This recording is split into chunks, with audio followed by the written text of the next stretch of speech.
up, everybody, and welcome the hell back to Retro Rumble, the ultimate nerd battle here on YouTube.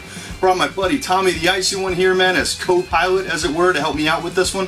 Alright, so first of all, before we get into this week, let's announce last week.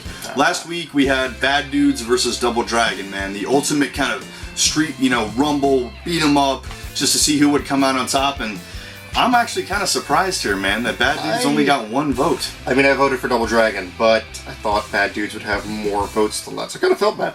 I'm going to vote for Bad Dudes. I'm going to give them a second vote. They got stomped pretty hard. They really did. I mean, the Double Dragons basically beat their ass. So, I hereby declare the Double Dragons, Billy and Jimmy Lee, or Bimmy and Jimmy, as one of you guys voted for, which is awesome, the winner.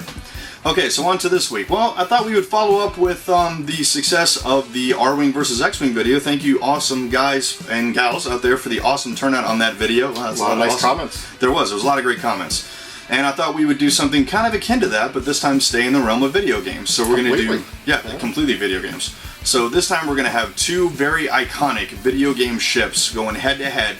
Super powered kind of semi-bullet hell type thing to see who would come out on top. So on one side. On one side, in the blue corner. R-Type. We have R-Type. The TurboGrafx, which is my love, although it is available on other systems, started on TurboGrafx. One of the coolest shooters ever made, in my opinion. Yeah, the whole using your power-ups as your shield thing, that is amazing. Yes, like your little kind of adapter, I guess you could call it, is like your shield, it's your gun. You can shoot it off the ship, recall it back, you can stick it on the back of the ship so you can shoot in both directions at the same time. Nice little all-around add-on. That really was. That was very, very ahead of its time, as far as the caliber of, you like that? Caliber? Of shooters. That really pushed the genre that much further.